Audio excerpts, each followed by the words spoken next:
Welcome to Operation Break the Chain podcast. I have with me today Alan Smyth.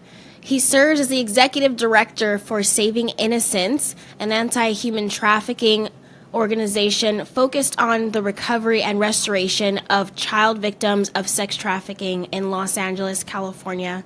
He authored a book titled Men Fight for Me, urging men to use their voices and influence to fight against sex trafficking. Thank you, Alan, for joining me today. Oh, you're welcome, and thanks for having me. I appreciate it. Can you start off by telling us, can you describe what is sex trafficking? Yeah, let's start right there. It's been a commonly misunderstood crime, which is part of the reason why it's been called the fastest growing criminal enterprise in the world, because people don't understand it, they don't see it. In its simplest terms, the federal definition uses three important words, and that's force, fraud, or coercion.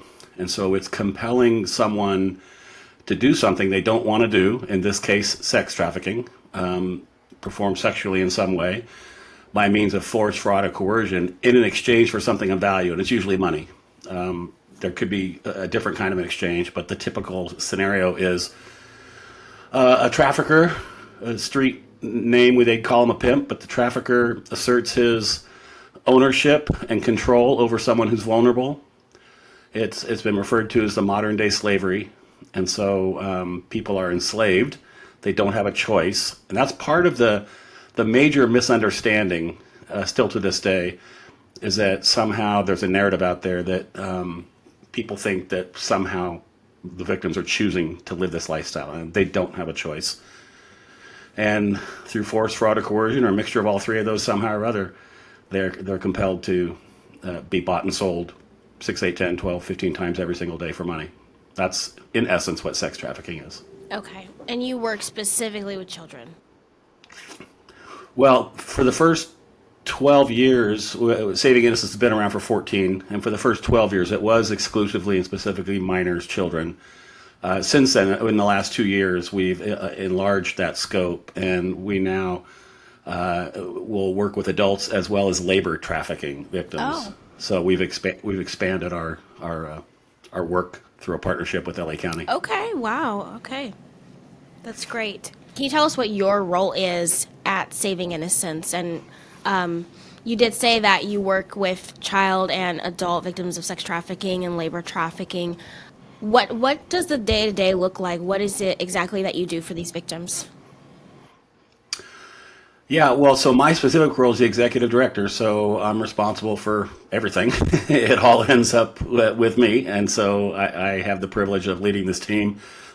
And the team is basically broken up into two major parts of the work. There's the operations, business side of things that has to do with contracts and compliances and things, and then there's the direct service team, which is all of the folks here at Saving Innocence that work directly with kids or adults, and that's about the other half of the team. And so a day in the life for Saving Innocence, call it the direct service team, because that's the work of Saving Innocence. Everyone else is just helping to make it happen, behind the scenes. So we have a dozen or so case manager advocates that are on call around the clock. They take turns rotating who's going to be on call. And we may get an emergency crisis call, usually in the middle of the night, from our partners, law enforcement partners or others, in which case we would arrive on the scene within 90 minutes and then help that. Usually it's a young girl, help that young lady get stable in that moment. What does she need in that exact moment? Safety is always the first concern. Create a safety plan, get her some food and some clothing, some appropriate clothing, and then begin walking with her for as long as it takes until she doesn't need us anymore, and that can be a year or 2 years, oftentimes. So in the beginning day in the life of the Saving Innocence advocate, it's managing that crisis, and there's a lot that goes into that. Usually, a medical.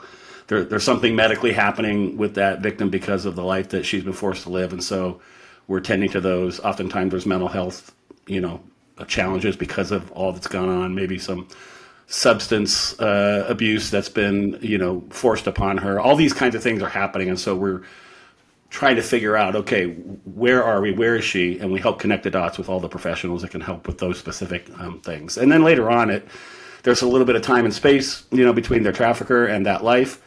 And then we're, helping her get back into school, trying to figure out where she is with school, where that got interrupted. Maybe there's a job interview and we can help her prepare to go work at, a fast food restaurant or something like that and get a job and stable housing. And then we love it when, we met her typically in the middle of the night in a true crisis situation and the worst moment, most vulnerable moment of her life. And then some time passes and next thing you know, we're celebrating her birthday and she's blowing candles out on a birthday cake. We're attending her high school graduation and, yelling and screaming in the audience and bringing her bouquets of flowers and helping her go to a college if that's her choice. And then somewhere in there, it's always fascinating to me every spring. One of these girls is maybe back into school. Some knucklehead boy doesn't have any idea necessarily what she's been through, and he invites her to the junior prom or the homecoming dance or something, and she doesn't know how to do that. She's never done those kinds of things. And for the typical client that we have, they don't have a stable home and parents that are involved and healthy and active. That's part of the reason why they became vulnerable. And so our advocates jump into action and, we're going to the mall this Saturday. We're going to get you a dress and, show up and help her get her makeup done and just help her go be a kid.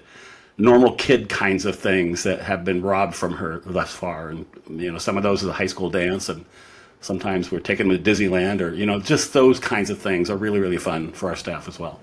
Wow, that's amazing. Wow, okay. It's estimated that around 70% of children in foster care end up being trafficked at some point. Do you see that in your work? Yeah, we absolutely do. And 70 and some stats would put it as high as 80%. So of the hundreds of thousands or more of minors in our country that are being trafficked for sex, about 80% of them, 70 to 80%, are already in the foster care system. Their family, their life has already been disrupted and blown up. They've already been abused and neglected. They've already had circumstances so bad for them that the foster care, the government came in and said, we're going to remove you from that dangerous situation and protect you. The problem is that the foster care system really isn't prepared to enter into the level of trauma that these kids have experienced, and they aren't really prepared to offer that protection. That 14 or 15-year-old, has already been violated in a huge way, and in walks this trafficker that sees that, spots the vulnerability, starts saying all the things she's ever wanted to hear, how she's beautiful and how that they could have a life together, and he starts what's called grooming her and manipulating. It could take months, and finally, when she believes that he's, cares about her and has the best of intentions, she says, I'm in. What are we going to do? How are we going to do it? And then he walks her down this dark path of sex trafficking, and there she is before she knows it. She's someplace she didn't even know existed, doesn't know how she got there, and there's no idea how to get out for a lot of these kids. And it all started by the vulnerability that they experienced at home, often as a child, a young child, and then as they got put in the foster care program, there wasn't appropriate oversight, there wasn't appropriate attention given to her to help her heal from that trauma, and it's sort of a recipe for disaster. Okay. Yeah. You said it, the grooming process can be months. I've even heard of it being years, which is insane. These people will wait a long time just to trap their victims. Yeah, it could be. And, you may have seen movies or something along the line where someone gets, kidnapped, out on the street or something, the movie Taken, she's in Europe and the guy breaks into their apartment and steals these two young ladies. That kind of thing has happened, but the vast majority is a slower moving, insidious manipulation and brainwashing and grooming. And it oftentimes happens to people that are already close to that young one. They already trust them. They're already a family member or a close friend. It oftentimes will happen from somebody like that. And they'll take their time, because once they have her, they have her. They call it having a chain around the brain. They're not very often tied up, although sometimes that happens. They're not like the popular narrative is there might be chained up in a basement or something like that. While certainly things like that have happened and do happen, the vast majority is this twisted, boyfriend of sorts that's expressing that he loves her and they're going to run away to have a life together, and that could take a while. Yes, I remember when I started high school, my grandmother had a talk with me and she was like, listen, they will use your friends, someone who you think may be your friend or your boyfriend could be someone who's been planted to lure you into sex trafficking and you need to be alert.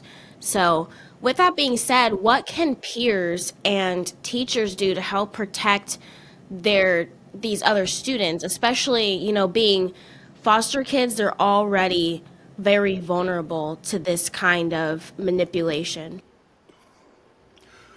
Well, it starts with awareness and understanding. So much of this has been, in the shadows and misunderstood that good for your grandmother because she was alert enough and aware enough to warn you. But most kids don't have a trusted adult in their life that are doing what your grandmother did. So it starts with awareness, with education. Yeah, and I think big part of the awareness has to be that we are informing those that are in vulnerable populations, maybe middle school and high school kids, oftentimes inner city settings, or it doesn't have to be, but that's where a lot of them are coming from. Let them know the dangers out there, that these traffickers, these would-be boyfriends, are not good people. And you can think of them because exactly what they are is predators. And you can Google up any little video on predators and take you to some scene in a jungle somewhere, and usually it's a lion or something like that. And as you look at those predators in real life in the jungle, there's an instinct, there's a strategy. It's not a random attack. The lion, you've seen him, he's laying down in that tall grass, he's downwind, he knows what to do, what not to do, and he's waiting for that herd of antelope or whatever to run by. And in that video, you never see that lion just jump on that first big, strong leader of the pack. That lion is always waiting and watching, and he's looking for the vulnerable one. He's looking for that younger one, who's a little slower, maybe fell behind. It's a quote, easy prey for that one. And he attacks that one, he and his buddies. And because there's not going to be much of a fight put up. And so what public needs to know now, and our kids need to be taught in an age appropriate way, not in a way that traumatizes them just by telling them what's happening, but you got to figure out a way, regardless of what their age is, to communicate that there are predators out there. And there really are. They're laying down in the grass, if you will.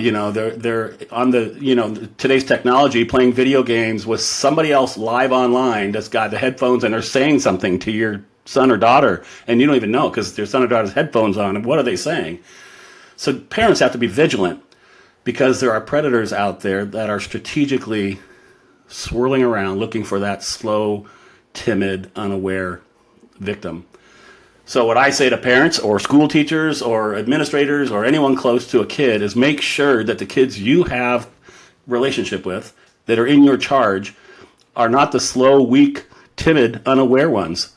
Help them be the strong, confident, aware ones. Help them be the leader of the pack because that's going to make them not vulnerable. It's that little one that's behind, that doesn't understand, that's just going into various chat rooms or video games and social media apps and isn't aware of who's out there. That's the easy prey. So this is on us, adults, mom and dad, teachers, administrators, anyone who cares about kids. Walk with them, teach them, help them be strong and confident, and that'll do a lot to keep them safe. Okay, what are some common indicators that someone may be being trafficked? Yeah, so, in that scenario where, let's say she's 14 or 15 and that has begun, there'll be some changes if you're paying attention. And this is where that foster kid is particularly vulnerable because if there's not a strong family unit, and I'm not saying there's no strong foster parents, there are, but typically if there's not a strong family unit, and if teachers and administrators aren't aware, behavior will start changing. She might show up with physical things like a purse or necklace that she didn't buy or can't afford it. Like, why do you have that nice pair of earrings? Like, where'd you get that? If no one's asking that question, she'll be given things. That's part of the grooming process. The trafficker is, oh, would you like this new purse? I mean, I think it'd be great on you. Oh, that'd be great. I've always wanted one. I can't afford it. Here's a gift, So that process is going on. So as a child that you're either your own child or someone that you're in touch with starts showing up with those kinds of items, then that would be an indicator of what's going on. Ask a lot of questions. At some point, when they're actively being trafficked, they're probably going to be malnutritioned. They're probably going to begin to look a little bit unhealthy because of the rigors of the life that they're forced to live. So if you see physical changes, they may still be in school technically, but they're missing a lot of school. So teachers, administrators, your kid's gone for a week or 10 days and then comes back. Grades are terrible, but, she's there. And then a real physical indicator, a lot of times these traffickers will brand their property in the way they see it in the form of tattoos. And so if you start seeing misplaced tattoos in a visible spot, on the neck or the face or the wrist or forearm, and they'll usually tattoo kind of their call sign, whatever their nickname is, and oftentimes there's a dollar sign involved and a diamond or something. That's something that trafficker's announcing to the world, she's mine, stay away. And it's a brand in that sense. They're getting branded in the form of tattoo. If you start seeing any of those kinds of tattoos, I mean, not a cute butterfly that a lot of girls have or something just for fun, but something like that, that's going to be a sign something's going on that's not right. So physically, they start looking different. They now are absent a lot. You may see them appearing to be under the influence of something. That could be happening. And they start having things that they didn't buy. There's no way you bought that Gucci sweater. I don't even know if Gucci's a thing anymore. But that sweater, that shirt, those earrings, like, where'd you get that? Who gave that to you? And they start being kind of secretive. Maybe you show up with a different phone. Like somebody gave them a phone, a different phone. That's not the phone that you parents have for your child. They got a second phone. All those things smell of something bad happening. Those are the things I'd be watching for. Okay, so what can somebody do if they think that someone is being trafficked? What can a parent or a teacher or someone's peers do when they're concerned? It kind of depends on what level of relationship you have with that person. Is it someone you don't know very well? You got to be a little more careful about what you might say. If it's your own child, then it's all systems go. I would ask if I was in the place where I could have that kind of conversation with my child or somebody else's child that's close to me. I would ask the pointed questions. Do you have a boyfriend? She'll think it's a boyfriend. Do you have a new boyfriend?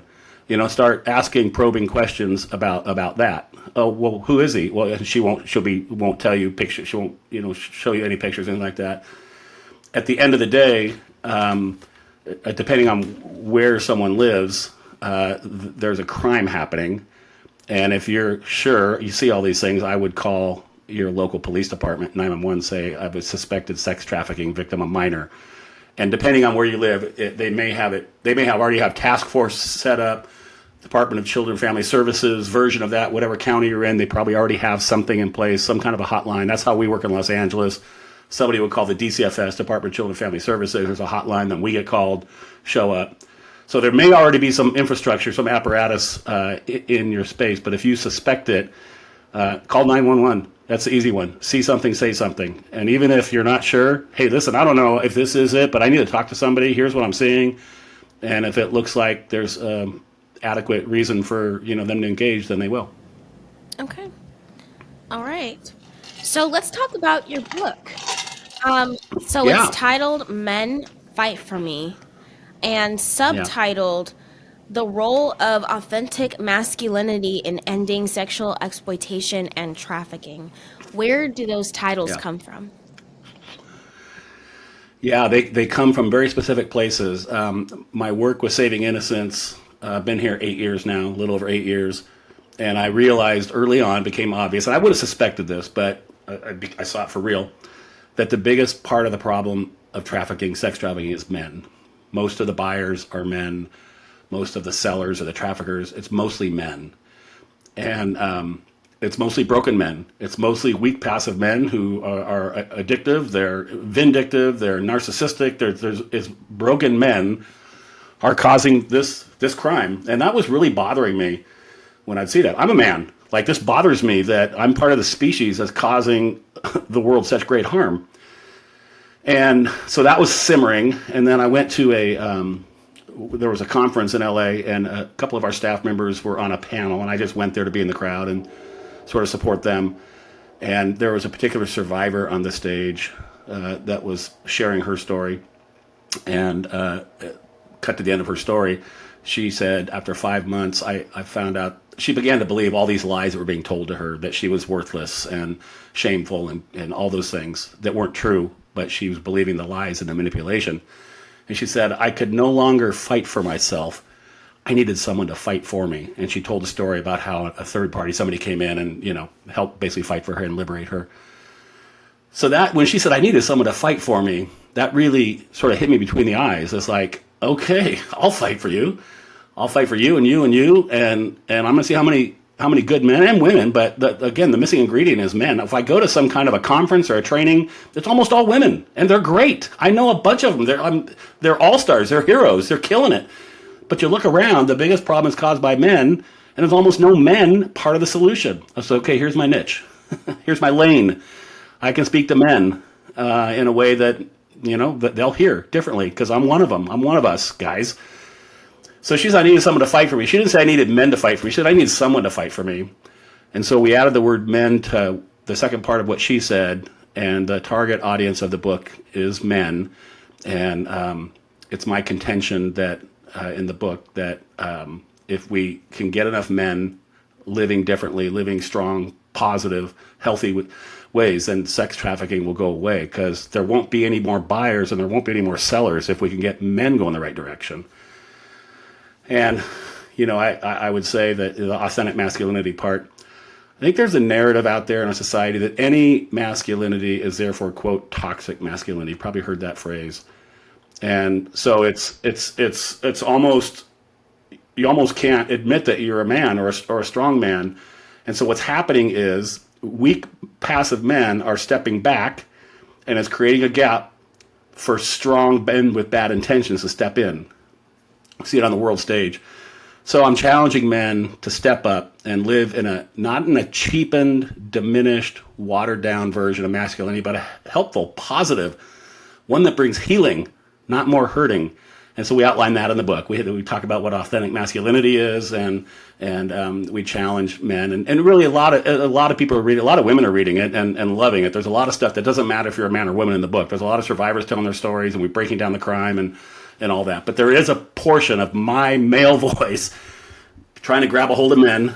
And first, let's be aware of what's happening. Did you know this is happening? And now, how do we be part of the solution? So that's kind of where those words came from. Needed someone to fight for me. Were direct words from a survivor on a stage, and then men are the problem. So we're focusing the conversation on men. Wow,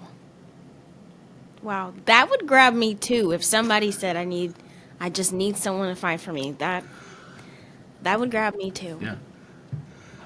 Yeah, it's like she said. I gave up. I could no longer fight. She couldn't see any way out.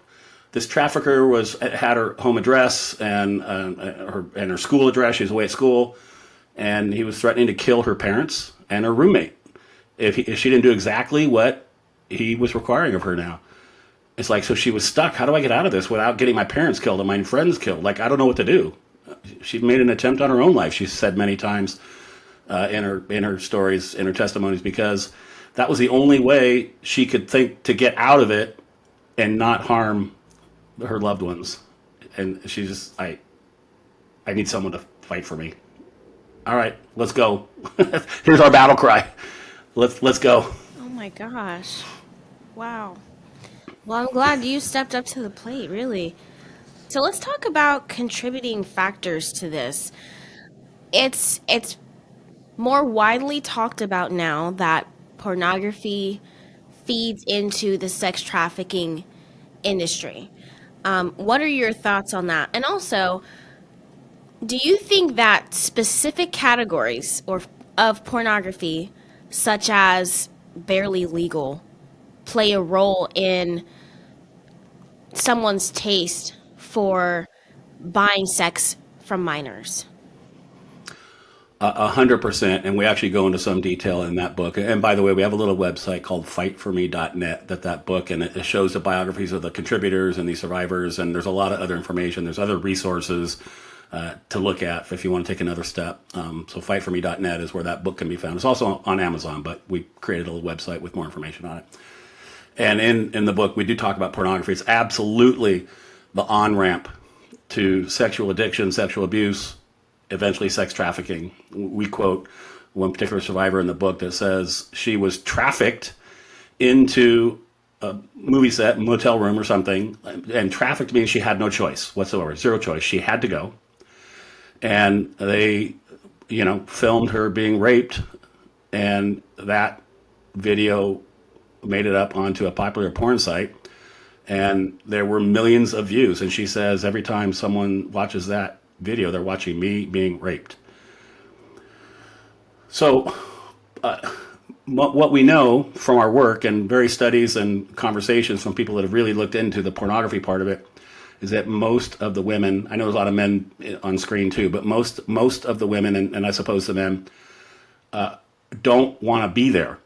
They're coerced in some way or outright trafficked into pornography or manipulated in some way.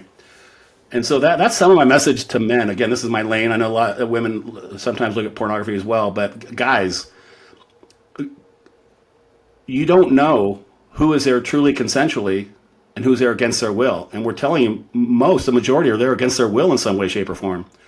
So how in the world can you even turn on your popular porn site video one more time knowing that somebody there is non-consensually, they're being raped, and somehow we're going to somehow achieve some kind of satisfaction or something good for us watching somebody being abused in that way? Like, it's barbaric when you think about it that way. And there's no button, there's no banner, there's no way to know if they're truly consensual or not. And I'm saying most of them are not truly consensual. So now what, guys? What are we going to do now? This is part of my conversation with men. If you back it up a little bit, by the time somebody goes so far as to meet someone on the street or online and pay money for sex, they were groomed by society. They were groomed by song lyrics that were celebrating sexual abuse against women. They were groomed by their dabbling in pornography, and it becomes an addiction. And just like any addiction, whether it's alcohol or a drug of choice, it always requires a little bit more to achieve that same high. And you keep going down this path. And so when someone just starts dabbling with pornography, somehow enjoying watching people being sexually abused and raped, that becomes an addiction, and they start watching it more and more. And usually when someone goes down an addiction path, it usually translates into going to more violent pornography sites and sites that are glamorizing younger and younger victims. And so now they're going down this dark rabbit hole until the point in time comes to think, well, I would like to try that out, but my wife or girlfriend won't let me do that thing that I'm seeing. Maybe I've asked, or maybe I haven't asked, or maybe I don't have a wife or a girlfriend, but I want to do that. How do I do that? And it won't be hard to find, regardless of what city you're in. And they then begin to purchase some time with someone who's being trafficked.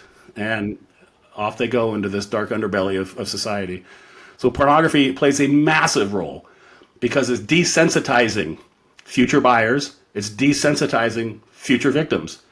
They say the average age of first exposure to pornography is around 8 or 9 years old right now. I believe it. So now you have an 8 or 9 or 10-year-old little boy or little girl doesn't even know what they're looking at, but their brain is being rewired. That with the current brain science now, you can look it up and spend more time on it if you want. We now know that there's addictive characteristics, much like heavy drugs, like meth or something like that, when you're viewing pornography. And so little 8 and 9 and 10-year-olds being desensitized, and they're seeing the world through a particular lens that largely is abusing women. And so they're going to think, I guess that's the role I'm playing because I'm a little boy. And when I get to be 12, 13, 15, 16, 18, whatever, I guess that's what sex is. And I guess that's my role in sex. And then little girls, I guess that's what sex is. And I guess that's my role in sex. And here we go, down this ugly, abusive path, which is tragic. Yes. Yeah, it is tragic. And, even when you talk about desensitizing victims, I don't know if, our listeners really know what that looks like, but I know there are traffickers who will intentionally show pornography to their victims, especially minors not knowing really anything about sex, to desensitize them to what they're about to do, what they're about to have to, perform. Yeah, absolutely. It's like the training video. Like if you're trying to put together a lawnmower or something, you might look on YouTube. How do I type in how do I put together this lawnmower? It's like a training video of learning a new program or something. It's like, well, pornography is the training video for sexual Yeah, abuse, like an and orientation. yeah, that's right. This is what you're gonna do, and they're gonna pay us money. The trafficker would say they're gonna pay us money, although she doesn't get any of it. He may give her some food, he may keep her clothed, but she doesn't get any of the money. He's controlling it all. He says they're going to pay us because we're going to have a life. We're going to run away together. We're going to get a dog and a house and a porch. It's going to be amazing. But you got to do this for a little while. And he's manipulating her. Just got to do this. See that thing on the video? That's what you got to be in the hotel room tonight for the 8 guys I'm going to bring in one at a time. This is what you're going to do. This is what they're looking for. Okay. She might not want to do it. She might not object right away because this is her boyfriend and he loves her. And no one's ever loved me before. He's taking care of me. This is what her perception is of what's happening. If she does object and she does say, no, I'm not doing that. What are you talking about? She'll learn very quickly through violent aggression that she does not have a choice. Suddenly that romantic flavor that she was thinking was happening goes away in a twisted way, in a domestic violence abuse kind of way. It goes away, but it's still there. She's holding on hope. Because life has been so hard, she's holding on hope that, he apologized, it won't happen again. And if she runs away, if she continues to push back, I can just tell you that at Saving Innocence, we have been to far too many memorial services for minors that have been murdered because they tried to run away or they said they're not doing this anymore. That's the stakes. The stakes are high. And when that child, or of any age, but they're normally brought in when they're 12 to 14 years old. I mean, I might get killed if I don't do what I'm supposed to do. Or they might kill my little brother or my little sister because he knows where they live. Like, what would any of us do? Any age, anyone who's listening here, if there was a credible threat that this person, and he had pictures and addresses, and he knew your loved ones, he knew your boyfriend or husband or wife, he knew your child, he knew your friends. Here's where they are. You don't do this right now. This thing I'm telling you to do, you're never gonna see these people again. Can you imagine the horror that would place a young person in? And this is the reality that they're living in. And society has to get serious. I would say we as a society aren't taking it seriously because we're not taking it personally. So people that make laws, people that enforce laws, people that have jurisdictions, people that run things who have power and influence in society, they're not taking it seriously, most of them, because they're not taking it personally. And I'm not saying I want this to happen, but I fear the only way that people with power and influence are going to take it seriously is if they take it personally, and it's going to have to happen to someone close to them. You imagine if the daughter of a governor, of a president, of a senator, of a police chief, of a district attorney was preyed upon by a trafficker and he saw it firsthand and had his heart broken? Yeah, he or she might change their votes on things, and they might look at it differently. I hope it doesn't come to that. It doesn't have to come to that, but I feel like it might have to. No, I agree. I 100% understand making it personal. I have not had anyone in my close family be trafficked or anything like that. I've had different situations that kind of hit close to home, but for me, like, I make it personal. I think about the kids, and I'm one of the oldest of seven children in my family. So when I think of these kids, I think of my little brothers, my little sisters, and like that fuels me because I Yeah. couldn't imagine if one of them went missing or was being trafficked. It breaks my heart. So it is Yeah. important that people do that, and even the guy who started Operation Underground Railroad, I'm blanking, but Tim Ballard. yes, yes. So he goes and he rescues these kids and he makes it personal. He chooses a kid and he says, "Okay, you're my son. You're my daughter." And he fights for those children as if they were his own kids. And I really do agree with you that people need to start seeing it that way. We need to adopt more of a village mentality and stop seeing kids as, oh, that's your kid, so that's your problem. Like, no, these are our children, and at any moment, this could be your kid. 100%. And so a part of, there's different organizations that are putting out a lot of videos and, podcasts like what you're doing here. I mean, so just the more the conversation can happen, the more questions that will be asked. And, the people in power generally are in power because a bunch of people voted for them or bought their product or whatever. And so as the grassroots, conversations like these continue to happen, more people, and I talk about this in the book, I said this becomes a litmus test for the next election. Yeah, you should only vote for people that are having this in their debate and their campaign speeches, like to fight this crime. And the more we get that done, then that'll be a beneficial impact. But ultimately, we're not going to legislate our way out of it. A new law isn't going to fix it. It's going to have to be spring up within the heart of men and look in the mirror and start leading your family differently, start being your community differently, be present in the kids' school differently, get a bunch of guys to do it with you. Again, I'm not taking anything away from all the heroic, amazing women that are out there killing it. Keep killing it. Thank you. The missing ingredient is strong men who are willing to humbly step in and say, not on my watch. I'm not going to let guys, hey guys, we're not going to the strip club Friday night. Why not? We do every Friday night. Well, let me tell you why. Because most of the girls in there don't want to be there. We're going to pay money and go watch somebody be abused? We're not doing that. We're better than that. We have to be better than that.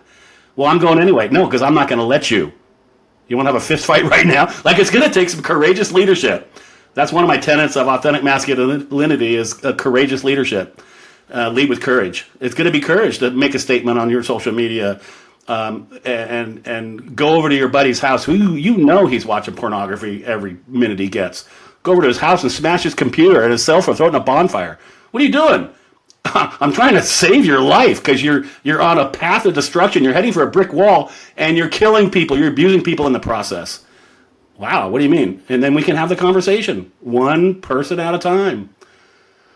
It drives me crazy. You might be able to tell. It drives me crazy that we are allowing, as a society, we're allowing hundreds of thousands of millions of people to be bought and sold like a product or a commodity. Stats say that there's some 45 million around the world enslaved right now. More slaves now than any time in human history. And we're allowing this to happen. And guys might say, if I'm talking to guys, so ladies, if you're listening, okay, this applies to all of us, but somebody might say, I'm not buying sex. I'm not doing any of this. I don't watch pornography. I'm not doing any of this. So this conversation is not for me, right? And I said, no, wait a minute, time out. We're going to expand what we're talking about here. If you're not actively purchasing sex and being part of the abusive process of sex trafficking, then you are passively allowing it to happen right under your nose. And if you know about something terrible that's happening and you don't do anything to push against it, then you are complicit in enabling and facilitating the horror that you would stand against if you're not doing anything to fight against it. So this message, and comes strong in that book, and anytime I can get on a microphone with someone like you, is for all of us. And the subcategory that I focus on is men. Guys, great. I'm glad you're not buying sex. Most guys aren't. But that doesn't mean you're not feeding the ugly beast of trafficking and of sexual abuse. And we can't allow it to happen. We have to do something, be part of the solution in some small way, and let it grow from there. Our society is upside down. There's never been more hurting groups of people than there are right now. And a big part of that answer is, man, get your act together. Amen. Yeah. Okay, so what can people do about this? So we talked about pornography. They can stop watching pornography because that fuels the ugly beast, the way you put it. Strip clubs. A lot of the strippers do not want to be there. They are there under coercion or something like that. They may be being trafficked. So they can stop that. Raising awareness. What else could a person do to help stop human trafficking? I would say take personal responsibility for the crime happening and take a step forward in getting yourself engaged in the fight, as little as it might be. You don't have to go back to college and get a new degree on something, although you might want to. You don't have to quit your job and go work for an anti-trafficking agency, although you might want to.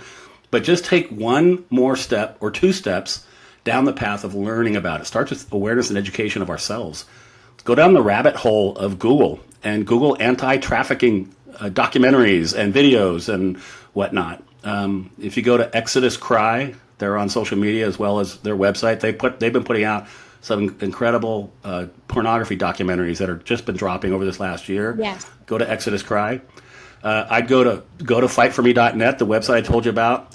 Buy a case of these books that we're talking about. This is not a shameless plug, but proceeds are benefiting survivors. So I can humbly say, go buy a bunch of books and give them to everybody you know. For sure the men in your life, because there's that extra challenge for men. And here's something, I think just practical. When you're trying to think, what do I do? This seems like a worldwide problem. What can I do? Okay, so here's what you do. Go to your Google computer. Go to your computer and Google up anti-trafficking agency near me, something like that. And I bet depending where you live, there's some kind of anti-trafficking work happening. If you can't find one, go to savinginnocence.org. Use Saving Innocence. That's where I work from. But go get involved locally. Go to their website. Try to figure out how many staff they have. Well, they might be a small organization, 2, 3, 4, 5, might be a little bigger, 8, 10, 12. Figure out how many staff they have. Next time you go to the grocery store, throw a Starbucks gift card for $5 each card or something in your groceries. Send it to them with a handwritten note. When's the last time anyone gets a handwritten note? Handwritten note. Thank you for the work that you're doing. We are cheering you on. Go get a cup of coffee on. They don't even know you. You can do that. Everyone that just heard me say that can do that. This is not a big deal. And you'll provide some encouragement. And if you have a little, become a donor. Give of some of that you have. Sign up for $10 a month or $20 a month or whatever it is, on whatever that trafficking agency is, and then get them on the phone. Start with an email. What do you guys need? Tell me what you need. Well, we're having a Christmas party coming up, depending what time of the year you make this contact. We're celebrating birthdays. Okay, what do you need? Well, we actually need a bunch of donations of clothing or food. We're doing a canned food drive, whatever, to give to our people we're serving. Great. Now why don't you grab a couple of families, friends, and go meet that need, whatever the need is. You probably can't meet the entire need of the organization, but you can do something. The point is, do something. Get more engaged, get more involved, read this book, watch documentaries, watch videos. We got 5 or 6 videos on the Saving Innocence website that if survivors are telling their stories, and just become more educated on what's happening, what isn't happening. Listen to this podcast, forward it to all your friends in your group, and take another step forward. That's what I would say. And somewhere in the darkness, and you're going to be up at night because you won't believe the things that you're learning about. And I'd say, great. Wrestle with that darkness in the middle of the night at 3 a.m. Somewhere in there, you're going to find an answer. I think I'm supposed to do this or that, or I can do this or that. And start there. That's what everybody can do. That's great advice. Being in California, do you see cases of children being brought over the border? We do, yeah. There's a very porous, but a lot of people are coming over now. You've probably seen it in the news, and a lot of good people just seeking a better life and trying to make something for their family. Heart goes out to those people. There's a small percentage that are being trafficked and smuggled across the border against their will, or maybe unknowingly against their will. There may be somebody in a different country. Right now, we're working with a young lady speaks Mandarin only, comes from one of the places in China. She was trying to get to America, and her trafficker, which she didn't know, said, "I can get you into the country and into the United States." And he gets her there, gets her across the border through his mechanisms. And now she has the typical way it would work is now she has this massive bill that she can never pay off. She doesn't have any money. She came with nothing, and so well, you have to work for me to pay off this bill, and it'll either be sex trafficking or labor trafficking at that point. And if you don't, you'll get deported, or we'll if she came over with her family, then we're going to deport your children. Start all these threats, this force and this fraud and this coercion starts coming in. So we're seeing more and more of that's happening. We know of a place where there's some Venezuelan girls being held against their will, being forced, being sex trafficked. And so our decoys and our surveillance teams are gathering intel as we speak to try to go get them out. And then we realized and we learned that they're part of a bigger consortium where there's a network coming across the border. They're staging in one of the Texas cities, and they're sending them out to different places around the country. So now the feds are involved, and they're doing all the things they got to do to, wiretap and all those kinds of things so they can take down the entire organization that's doing that. So yes, we're seeing more and more foreign nationals coming over in search of a better life oftentimes, or just flat out coerced and brought here. Because this is where we are, everyone. The United States is the largest producer and consumer of sexual content or sexual abuse. This is the market. This is the worldwide market is the United States of America. This is the society that we've allowed ourselves to devolve into. So people with bad intentions are bringing their, quote, property. I did air quotes. I don't know if this is a video or not, Parys, but they're bringing their property over because this is where the market is. This is where all the money is. This is where all the people are that want to abuse these victims in their way. So there's a lot we have to do to tighten that up, but we are seeing it for sure. Can you speak on a particularly challenging case that Saving Innocence helped and assisted with? Pick one of every day of the week. There's incredibly challenging cases. That's the only kind of case that we work with. A couple come to mind. A few years ago, we received our youngest client ever. She was just 7 years old. Again, not a little girl from Thailand being smuggled over like you might see in the movies or something. This is a little LA girl, 7 years old. She had been trafficked from the age of 5, 6, and 7. So engaging in that young child's life, I mean, think about the journey that she's on to get the health and healing that she needs. It's a lifelong challenge. Boy, what an honor and a privilege it is for us to be in that little girl's life, celebrating her 8th birthday, taking her bowling and, getting her birthday cake and, all those things. A couple of 12-year-olds right now that we're currently engaged in, 12. You just think, what were you doing that when you were 12? And they're being trafficked for sex. Yeah, I mean, every case is incredibly challenging, but those are a couple of things that come to my mind. Do any stories come to mind of survivors who went through your rehabilitation program and are thriving now?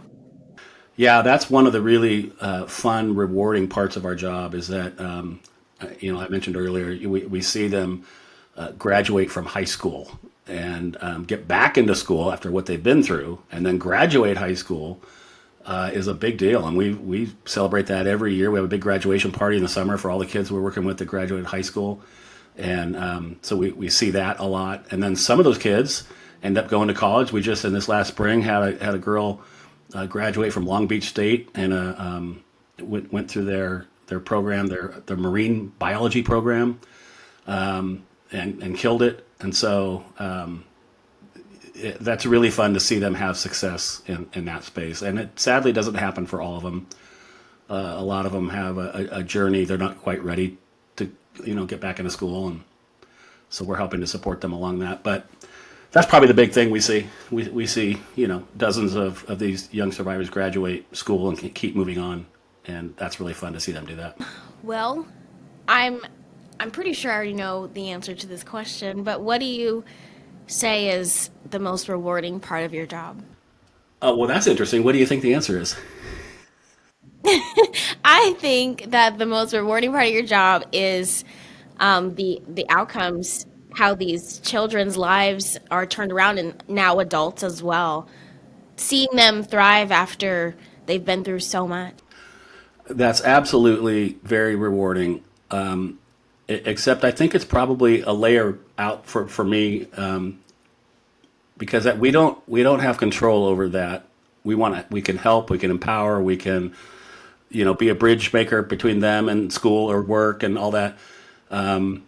It's not something we can directly quote make happen.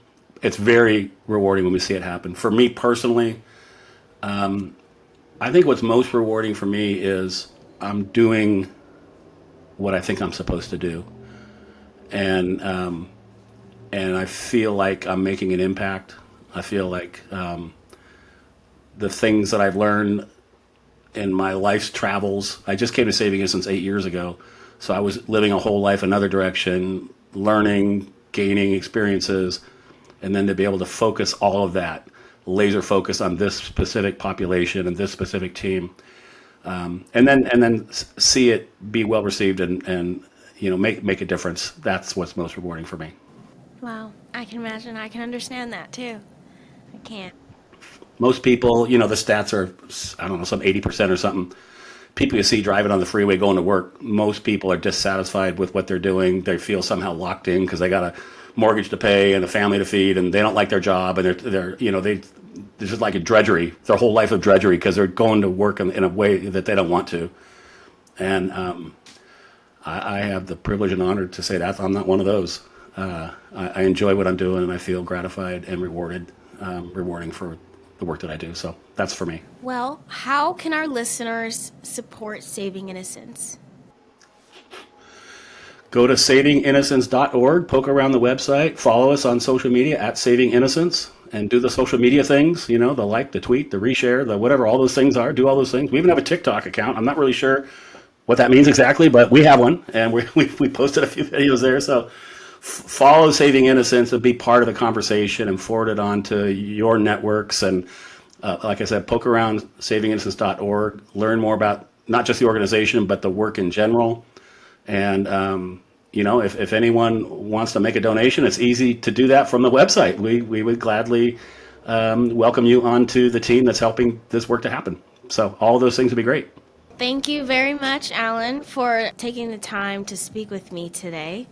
Thank you for protecting and advocating for our children and our communities. I also grew up in that area, Los Angeles, California. So, in that way, I'm very grateful that you're doing that for our community. Thanks for having me. I appreciate it. I'll come back anytime.